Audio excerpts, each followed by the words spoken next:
ಇದರಲ್ಲಿ ಹೆಚ್ಚು ತರಬೇತಿ ನೀಡಲಿಕ್ಕೆ ಪರಿಣತರಿಗೆ ಅವಕಾಶ ಆಗ್ತದೆ, ಕಲೆಗೆ ಹೆಚ್ಚು ಪ್ರೋತ್ಸಾಹ ಸಿಗ್ತದೆ. ಅದಕ್ಕೋಸ್ಕರ ಪ್ರಾಧಿಕಾರವಾಗಿ ಇದನ್ನು ಮೇಲ್ದರ್ಜೆಗೇರಿಸಿ ಅನುದಾನವನ್ನು 50 ಕೋಟಿ ಕೊಡಬೇಕು ಅಂತ ಏನು ಹೇಳಿದರೆ ಅದನ್ನು ಇಟ್ಟು ಕಲೆಗೆ ಪ್ರೋತ್ಸಾಹ ಕೊಡಬೇಕು ಅಂತ ನಾನು ಅವರ ನಿಲುವಳಿ ಸೂಚನೆ ಬೆಂಬಲ ಅವರ ಗಮನ ಸೆಳೆಯುವ ಸೂಚನೆಗೆ ಬೆಂಬಲ. ಎಲ್ಲೆಲ್ಲಿ ಹೋಗಬೇಡ ನೋಡಿ, ಅಲ್ಲಿ ಪೀಠದಿಂದ ಎಲ್ಲೆಲ್ಲೋ ಹೋಗ್ಬೇಡಿ ಅಂತ. ಇಲ್ಲಿ ಯಕ್ಷಗಾನ ಮಾಡಬೇಕು.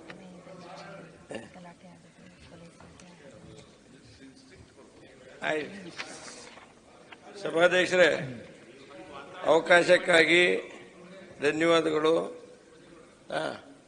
ಇದರಲ್ಲಿ ಕಲೆ ಸಾಹಿತ್ಯದ ಬಗ್ಗೆ, ಸಂಗೀತದ ಬಗ್ಗೆ, ನಾಟಕದ ಬಗ್ಗೆ, ಯಕ್ಷಗಾನದ ಬಗ್ಗೆ ಮಾತಾಡಬೇಕಾದ್ರೆ ಅದು ಆಕಾಶ.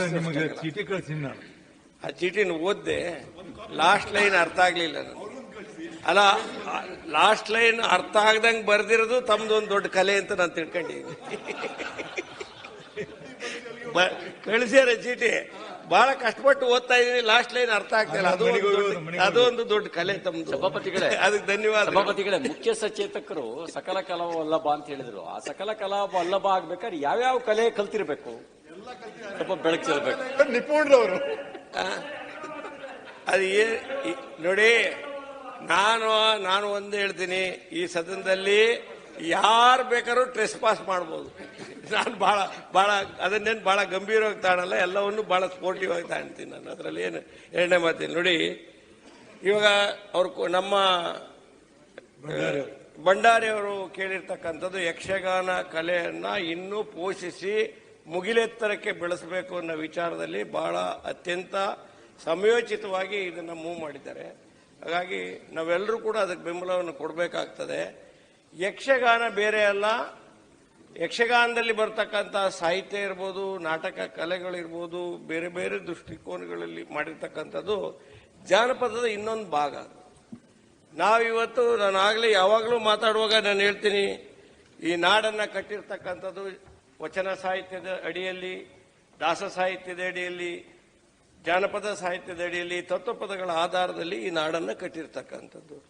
ಈ ಯಕ್ಷಗಾನದಲ್ಲಿ ಇತ್ತೀಚೆಗೆ ಬಂದಂತ ಸುಬ್ರಾಯ ಚಕ್ಕಾಡಿ ಅವರು, ನಾನು ಯಾವಾಗಲೂ ಸುಬ್ರಾಯ ಚಕ್ಕಾಡಿ ಅವರು, ಚೊಕ್ಕಾಡಿ ಊರಿನವರು, ಅವರನ್ನು ಕೊಟ್ಟಿರ್ತಕ್ಕಂಥ ಮುನಿಸು ತರವೇ ಮುಗದೆ ಹಿತವಾಗಿ ನಗಲು ಬಾರದೆ ಅನ್ನೋ ವಿಚಾರ ಇದೆಯಲ್ಲ, ಅದನ್ನ ಯಕ್ಷಗಾನ ಕಲಾವಿದರು 10 ಥರದಲ್ಲಿ ಆಡ್ತಾರೆ. ಅದು ಸುಮಾರು 10 ಲಕ್ಷಕ್ಕೂ ಬಿಗಿಲಾಗಿ ಲೈಕಿಂಗ್ ಬಂದಿದೆ. ಅದು ಬಹುದೊಡ್ಡವಾಗಿರ್ತಕ್ಕಂಥದ್ದು. ಆಮೇಲೆ ಕೈಯಾರ ಕಿಯಣ್ಣ ಇರ್ಬೋದು, ಗೋಪಾಲಕೃಷ್ಣ ಅಡಿಗರ್ ಇರ್ಬೋದು, ಮುದ್ದಣ ಇರ್ಬೋದು, ಇವರೆಲ್ಲ ಶಿವರಾಮ್ ಕಾರಂತರು, ಇವರೆಲ್ಲ ಅವಿಭಾಜ್ಯ ದಕ್ಷಿಣ ಕನ್ನಡ ಜಿಲ್ಲೆಯಲ್ಲಿ ಬಂದಂತ ಮಹಾನ್ ಕವಿಗಳು. ಅವ್ರು ಕೊಟ್ಟಿರ್ತಕ್ಕಂಥ ಸಾಹಿತ್ಯ ಶ್ರೀಮಂತಿಕೆ ಇದೆಯಲ್ಲ, ಆ ಶ್ರೀಮಂತಿಕೆಯನ್ನ we cannot explain in words ಅಂತ ಪದಗಳೇ ಇಲ್ಲ ಅವ್ರಿಗೆ ಹೇಳ್ಬೇಕಾರೆ. ಹೀಗಾಗಿದ್ರೆ ಉತ್ತರ ಕನ್ನಡದಲ್ಲಿ ಬರ್ತದೆ ನೋಡಿ ಒಂದು ಅದನ್ನು ಕೂಡ ಯಕ್ಷಗಾನದಲ್ಲಿ ಬಂದಿದೆ. ಕಲಿತ ಹುಡುಗಿ ಕುದುರಿ ನಡಿಗೆ ಹಿಡಿಯುತ್ತ ಬರುತ್ತಿತ್ತ, ಕಲಿತ ಹುಡುಗಿ ಕುದುರಿ ನಡಿಗೆ ಹಿಡಿಯುತ್ತ ಬರುತ್ತಿತ್ತ, ಅದನ್ನು ಕಂಡ ನಮ್ಮ ಹಳ್ಳಿಯ ಮಂದಿ ದಿಕ್ಕೆ ತಪ್ಪಿ ಓತಾ, ಕಲಿತ ಹುಡುಗಿ ಕುದುರಿ ನಡಿಗೆ ಹಿಡಿಯುತ್ತ ಬರುತ್ತಿತ್ತ, ಕಮ್ಮರ ಹುಡುಗ ಕಬ್ಬಿಣ ಕಾಸಿ ಬಡಕಂತ ಕುಂತಿದ್ದ, ಕಮ್ಮರ ಹುಡುಗ ಕಬ್ಬಿಣ ಕಾಸಿ ಬಡಕಂತ ಕುಂತಿದ್ದ, ಕಬ್ಬಿಣ ಕಾಸಿ ಬಡಿಯುವ ಮುನ್ನ ಹುಡುಗಿ ಹಾದು ಹೋತ, ಹುಡುಗಿ ನೋಡುತ್ತ ಮೇಲೆ ಎತ್ತಿದ ಕೈ ಪಠಕ್ ಅಂತ ಬಂತ, ಹುಡುಗಿ ನೋಡುತ್ತ ಮೇಲೆ ಎತ್ತಿದ ಕೈ ಪಠಕ್ ಅಂತ ಬಂತ, ಕಬ್ಬಿಣ ಮೇಲೆ ಕೂಂಡ್ರ ಹೊಡೆತ ಕೈಯ ಮೇಲೆ ಬಿತ್ತ, ಕಲಿತ ಹುಡುಗಿ. ಇದನ್ನ ಯಾಕೆ ಅವತ್ತು ಹೇಳಿದ್ದಾರೆ? ಅದನ್ನ ಬಣ್ಣನೆ ಮಾಡ್ತಾರೆ. ಒಂದು ನರ್ಸು ಆ ಊರಿಗೆ ಮೊದಲೇ ಬರುವಾಗ ಆ ಹುಡುಗಿಯನ್ನ ವರ್ಣನೆ ಮಾಡ್ತಕ್ಕಂಥದ್ದು ವಿಚಾರ ಇರ್ಬೋದು. ದುರ್ಗಾರ ಹೊಸಕೋಟೆ ಹೇಳಿರ್ತಕ್ಕಂಥದ್ದು, ಅದನ್ನ ಆಡಿರ್ತಕ್ಕಂಥದ್ದು ಇದು ಸಾಹಿತ್ಯ. ಅದಕ್ಕೆ ನಾನು ಹೇಳಿದ್ದೆ, ಇದಕ್ಕೆ ಬೆಲೆ ಕಟ್ಟಕ್ಕೆ ಆಗೋದಿಲ್ಲ.